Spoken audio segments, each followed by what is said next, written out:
This week's Wake Up America show bonus content looks at conspiracies that were actually real.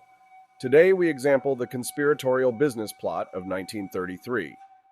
In 1933, a coalition of businessmen dissatisfied with FDR's economic policies surreptitiously planned a coup. The failed business plot aimed to depose FDR and install a dictator. The year 1933 saw several consequential worldwide events brewing. Adolf Hitler was appointed Chancellor of Germany. Engelbert Dollfuss dissolved the Austrian parliament and assumed dictatorial powers as Chancellor of Austria. Alejandro Lerroux came to power in the Spanish general election, igniting a brief and bloody insurrection attempt committed by the anarchist National Confederation of Trabajo. Across the Atlantic, a similar insurgency attempted to destabilize the United States earlier that year. The business plot of 1933 was a failed attempt to overthrow FDR and install a dictator. And it was not led by a fringe group of working-class radicals, but covertly bankrolled by a Wall Street coalition of affluent businessmen. Leading up to the business plot, Western powers had been scrambling to alleviate the devastating effects of the 1929 stock market crash on tens of millions of workers. At the time, Farm Bureau Federation President Edward O'Neill famously told a Senate committee that, "Unless something is done for the American farmer, we will have revolution in the countryside in less than 12 months." Thousands of unemployed World War I veterans were among those stifled by the Depression and the limited government intervention. In July 17, 1932, tens of thousands of veterans and their families descended on Washington, D.C., to set up tent camps and demand immediate payment of the bonuses promised to them by the World War Adjusted Compensation Act of 1924. The veterans were dubbed the Bonus Army by the media, and after 11 days, U.S. Attorney General William D. Mitchell ordered that they be removed from all government property. Resistance ensued. Major General Smedley Butler, a popular and decorated military figure at the time, appeared at the Bonus Army marches. Butler had emerged as a fervent public advocate against capitalist exploitation of the masses by that point. In the 1932 presidential election, he backed Roosevelt over Hoover. Many conservative businessmen were upset by Roosevelt's election because of his campaign promise to have the government provide jobs for the unemployed.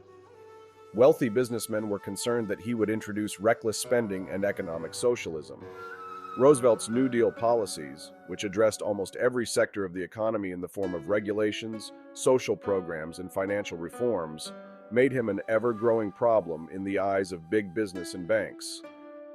Furthermore, the United States' adherence to the gold standard deteriorated with the onset of the Great Depression, even after Western European countries abandoned it. Roosevelt officially removed the United States from the gold standard when he signed the Gold Reserve Act of 1934, which made most forms of gold illegal for the general public to possess.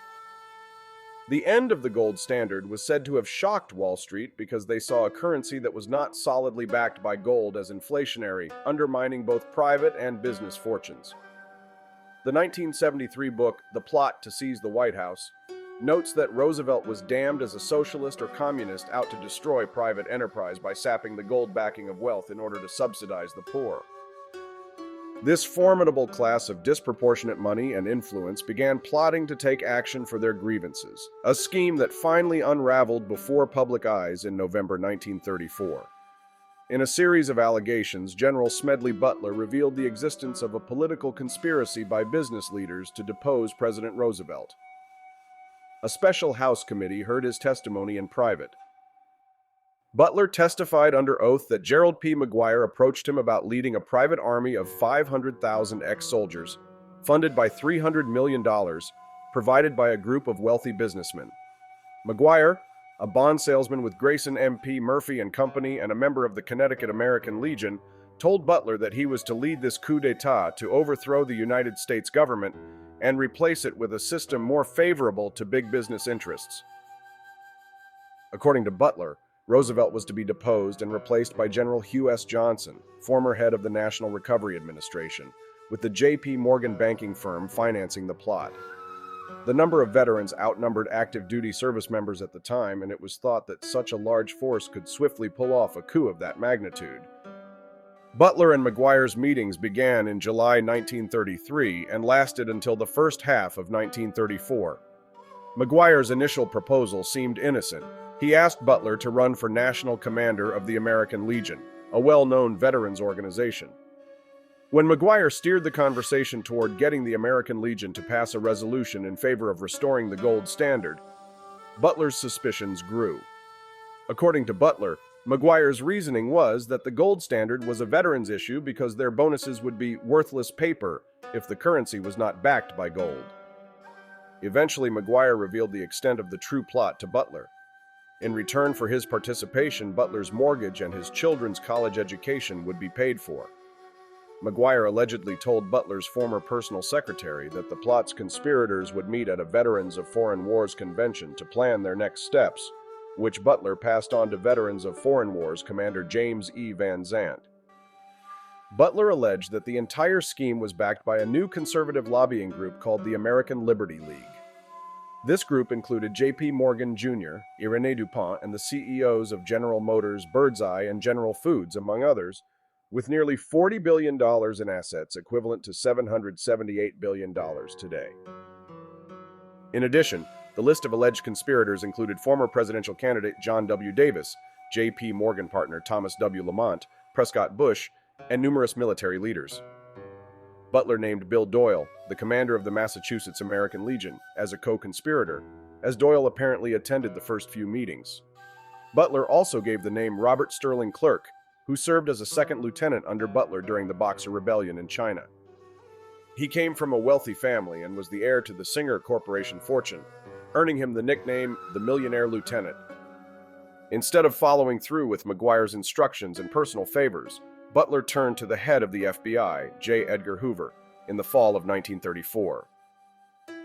All parties alleged to be involved, however, publicly denied Butler's story, dismissing it as a joke, fantasy, or slander. But Butler, a distinguished veteran and two-time Medal of Honor recipient, was the most decorated Marine in U.S. history at the time, and had no apparent motive to lie. After hearing Butler out and collecting additional information, the Congressional Committee informed Congress it had received evidence that certain persons had made an attempt to establish a fascist organization in this country. There is no question that these attempts were discussed, were planned, and might have been placed in execution when and if the financial backers deemed it expedient. There were no further investigations or prosecutions. At the time, the plot was completely dismissed by the news media, with the New York Times editorial calling it a gigantic hoax and a bald and unconvincing narrative. However, the publication swiftly changed its tune after the Congressional Committee released its last report. Today, most historians agree that the business plot was real. The only question is whether it was ever as close to execution as Butler claimed, or if it was merely a harebrained scheme brought up in discussions that never gained traction. Butler was well known for his book War is a Racket, published shortly after the events of the business plot, in which he stated that he had named names, and that those names had been removed from his testimony before it was released to the public. Like most committees, it has slaughtered the little and allowed the big to escape. The big shots weren't even called to testify, he stated in a radio interview.